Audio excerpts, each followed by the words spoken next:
भारत में जारी जिंगोइज्म का अंदाजा, मुल्की इत्तेहाद ने भारतीय आर्मी चीफ की अंदरूनी हिंदुत्व फायरवॉल को हिलाकर रख दिया। बांग्लादेश का जुर्म सिर्फ अपनी सोच रखना।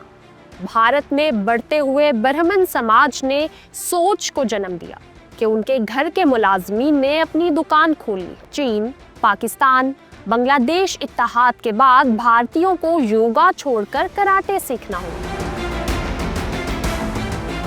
भारत श्रीलंका, नेपाल और भूटान से इत्तेहाद करके उन्हें अखंड भारत सब्सक्राइबर कार्ड दे। चीन, पाकिस्तान और बांग्लादेश को छोड़ो, पहले आलू प्याज सस्ता करो। पाकिस्तान के खिलाफ भारतीय अज़ाइम महज लफ्ज़ी जंग या सफारती तनाव तक महदूद नहीं। भारत दहशतगर्द ग्रुपों को माली, लॉजिस्टिक और इंटेलिजेंस मुआवनत फराहम कर रहा है। भारत ने रियासती दहशतगर्दी को अपनी खारजा पॉलिसी का अहम हथियार बना लिया। इसी हवाले से हम गुफ्तगू करेंगे आज की इस वीडियो में।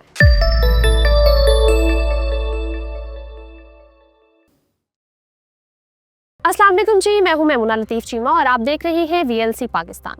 नाज़रीन, भारतीय chief of defence staff Anil Chauhan की हालिया गुफ्तगू पर भारत भर में एक हलचल मच गई है और लगता यूं है कि हिंदुस्तानी हुकूमत एक बार फिर जंगी जुनून में मुब्तला होने जा रही है। उन्होंने क्या कहा है, मैं चाहूंगी कि पहले हम एक बार उसके मुतालिक सुन लें, फिर बात को आगे बढ़ाते हैं। Depth diplomacy creating vulnerabilities for India, changing geopolitical equation and ideological views, another major challenge that we face. We can talk about between China, Pakistan and Bangladesh may have security implications for regional stability and security dynamics. जी नाज़रीन, आमतौर पर तो भारतीय chief of defence staff अपने helmet में sir देकर सोते रहते हैं, लेकिन जैसे ही उन्हें ख्वाब में पाकिस्तान, चीन और बांग्लादेश इकट्ठे हाथों में हाथ डाले नाचते नजर आए, वो चीख मारकर उठे और फौरन मीडिया को तलब करके ऐलान फरमा दिया कि ये इत्तेहाद भारत के लिए खतरनाक है। वाह, क्या बात है। हमें तो लगता है कि अगर हिंदुस्तान के हमसाए अगर किसी गेट टुगेदर में इकट्ठे बैठकर बीफ पुलाव भी खा ले तो दिल्ली में जलजिला आ जाता है कि अब इससे भारत में जारी जिंगोइज्म का अंदाजा कर सकते हैं। बंदा उनसे पूछे कि जनाब चौहान साहब, अगर तीन ममालिक आपस में बातचीत करें, क्रिकेट खेलें या अपने आवाम की खुशहाली पर ही बात कर ले, तो क्या इसका मतलब ये है कि वो अखंड भारत के ख्वाब पर लानत भेज रहे हैं? अगर हिंदुस्तानी अंदाज में सोचें तो Indian chief of defence staff ने गालिबन नींद में चीन, पाकिस्तान और बांग्लादेश के वज़ीर आज़म को हाथों में गुलाब के फूल पकड़कर नगमा गाते देखा होगा कि हम साथ साथ हैं। इसी मंजर ने चीफ साहब की अंदरूनी हिंदुत्व फायरवॉल को हिलाकर रख दिया। उन्होंने फौरन उसे सिक्योरिटी थ्रेट करार दे दिया, जैसे लाहौर में बारिश होने से दिल्ली के नलकों में पानी खत्म हो जाए। भारतीय मीडिया ने तो जैसे खबर को शहद में डुबोकर नशर करना शुरू कर दिया। शैतानी तो कौन भारत को घेरने आ रही है। न्यूज़ एंकर्स चीख चीख कर कह रहे हैं कि अब हम क्या करें, पाकिस्तान, चीन और बांग्लादेश सब एक साथ है। कोई उनसे पूछे कि भाई ऐसे क्यों चीख रहे, जैसे तीनों ने तुम्हारे व्हाट्सएप ग्रुप से निकलकर नया ग्रुप बना लिया हो। फिर भारतीय टीवी की स्क्रीनों पर अल्फाज चलने लगे, इत्तेहाद की हकीकत, भारतीय आंखों में दहशत। दरअसल ये तीनों ममालिक जो भारत की आंखों का कांटा बन चुके हैं, दुनिया की वो रियासतें हैं जिन्हें भारत ने अमरीकी और मगरबी मुआशी मदद से आगे बढ़ते हुए कभी संजीदगी से लिया ही नहीं था, सिवाय उस वक्त के कि जब कोई इलेक्शन जीता हो या कोई सरहदी झड़प दरकार हो। पाकिस्तान, ओह, वो तो भारत की इलेक्शन मुहिम का हमेशा से फेवरेट विलन है। और चीन जब चाहे लद्दाख में टहलने आता है और भारतीय फौजी सिर्फ तस्बीह पढ़ते रह जाते हैं। जबकि बांग्लादेश, जिसे भारत ने कहा तो सही मगर छोटा भाई कभी समझा नहीं, लेकिन जब उन्होंने भारत की सब्जी मंडियों से आंखें फेर कर तुर्की की दुकान पर सौदा लेना शुरू किया तो दिल्ली को सांप सूंघ गया। अब उन तीनों का इकट्ठे बात करना भारत के लिए ऐसा है जैसे तीन साबिक महबूब अपनी धोखेबाज महबूबा से तंग आकर एक साथ रेस्टोरेंट में डिनर पर चले जाएं। Indian news channel public strike TV पर अर्नब गोस्वामी के सर के बाल मजीद खड़े हो गए। हमें घेरने की आलमी साजिश हो रही है और मोदी जी राष्ट्र के लिए मराकबे में हैं। एक और एंकर जज्बाती होकर चीख रहे हैं कि पाकिस्तान ने चीन से मिलाया हाथ, भारत का मिसाइलों के बजाय लुंटों के दाने से दिफा। कुछ भारतीय तज्जियाकार तो ऐसे भी हैं जो तज्जिया दे सकते हैं कि हमारे खिलाड़ियों को भी चीन के खिलाफ बैडमिंटन सीखनी चाहिए ताकि हम इक्तसादी जंग जीत सकें। असल में बांग्लादेश का जुर्म क्या है? सिर्फ अपनी सोच रखना? अरे भाई, बांग्लादेश तो सिर्फ अपने बल पर चलने की कोशिश कर रहा है। नई बंदरगाहों के जरिए नए मुआशी मौकों की तलाश में है। तुर्की, चीन और हत्ता के पाकिस्तान से रवाबित बढ़ा रहा है। मगर भारतीय हुकाम को ये सब गद्दारी लग रहा है, क्योंकि भारत में बढ़ते हुए ब्राह्मण समाज ने ऐसी सोच को जन्म दिया है कि जैसे उनके घर के मुलाजिम ने अपनी दुकान खोल ली हो। भारत का मीडिया बांग्लादेश की हर कामयाबी को साजिश समझ रहा है। मसलन बांग्लादेशी कपड़ों की सनत में तरक्की, जरूर चीनी एजेंडा। बांग्लादेशी वजीर आजम की पाकिस्तानी हुकाम से खुश अखलाकी से बात, भारत से गद्दारी। और रही बात चीन की, तो उसका तो अपना ही स्टाइल है, ना कुछ बोलता है ना चीखता है, बस अचानक सरहद के पास सड़क बना देता है। भारत कहता रह जाता है, अरे भाई पहले इजाजत तो ले लेते। चीनी जवाब होता है, हम अपने घर के आगे झाड़ू दे रहे थे, अगर तुम पर मट्टी पड़ रही है तो उठकर अंदर हो जाओ। Indian chief of defence staff शायद इसी अंदाज पर मातम कर रहे हैं कि चीन की चालाकी और पाकिस्तान की पुरानी दुश्मनी, अब अगर बांग्लादेश भी उनके साथ शामिल हो गया तो हमें योगा छोड़कर कराटे सीखना होंगे। पाकिस्तान तो खैर भारत के ख्वाबों का मुस्तकिल रौना भूत है। जब कभी दिल्ली में महंगाई बढ़े, पाकिस्तान को इल्जाम दिया जाता है। जब कोई ट्रेन लेट हो या प्याज महंगी हो जाए तो इल्जाम पाकिस्तान पर। अब अगर पाकिस्तान, चीन और बांग्लादेश से दोस्ती करे तो भारतीय सोच के मुताबिक पूरी दुनिया ने भारत के खिलाफ इत्तेहाद बना लिया है। श्रीमान, कभी ये भी सोचा कि हो सकता है ये तीनों ममालिक सिर्फ तुम्हारी चीखों पुकार से तंग आ चुके हों? दूसरी जानिब देखें तो आम भारतीय शहरी जिसे दिन भर रोटी, पेट्रोल और इंटरनेट की फिक्र रहती है, अब कंफ्यूज हो गया है।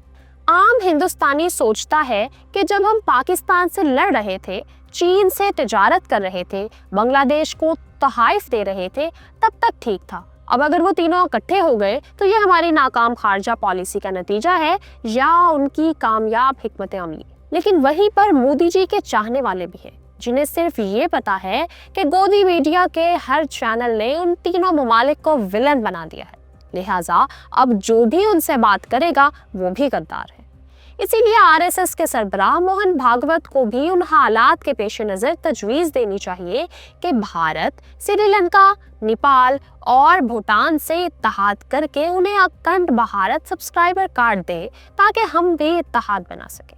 इत्तेहाद तुलसीदास। यकीन माने, अगर पाकिस्तान, चीन और बांग्लादेश ने मिलकर कोई फिल्म भी प्रोड्यूस कर दी तो भारत ने उसे भी अपने खिलाफ जंग करार दे देना। अगर तीनों ममालिक ने एक मुश्तरका मोबाइल ऐप लॉन्च कर दी तो भारत उस पर पाबंदी लगा देगा और उसका मुतबादल निकालेगा, मोदी ऐप, जिसमें हर फीचर चलने से पहले नारा सुनाई देगा, जय श्री राम। सच ये है कि भारत को सबसे बड़ा खतरा किसी इत्तेहाद से नहीं, बल्कि अपने अंदर की नफरत, गुरूर और खुद को सुपर पावर समझने वाले झूठे भरम से है।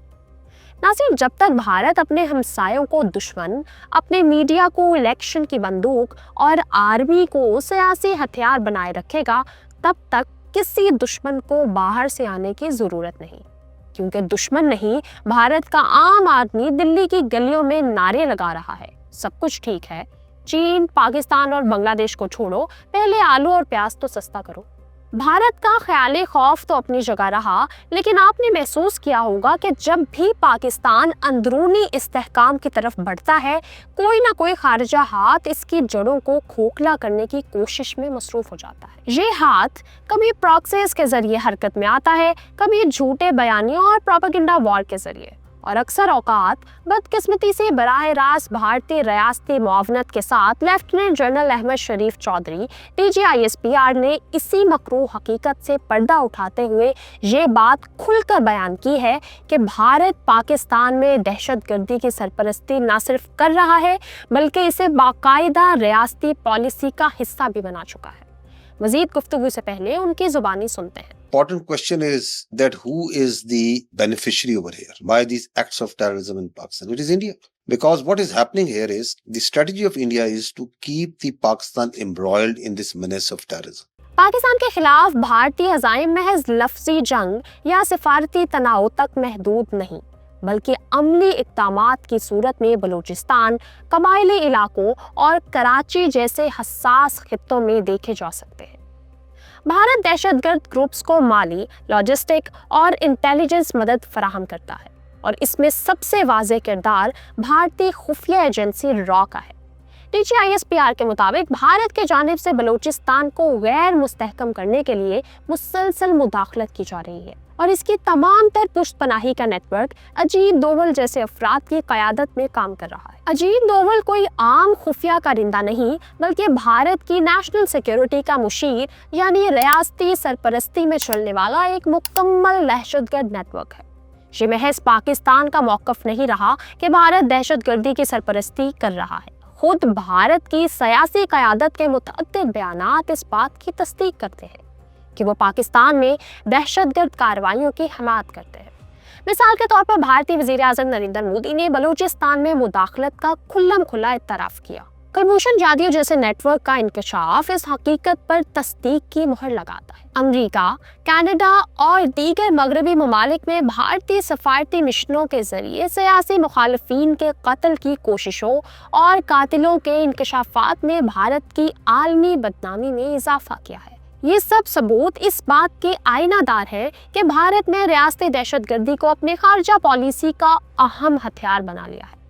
لیفٹیننٹ جنرل احمد شریف چودھری نے جس اصطلاح کو پہلی بار سرکاری سطح پر واضح طور پر بیان کیا وہ فتنۃ الہند ہے۔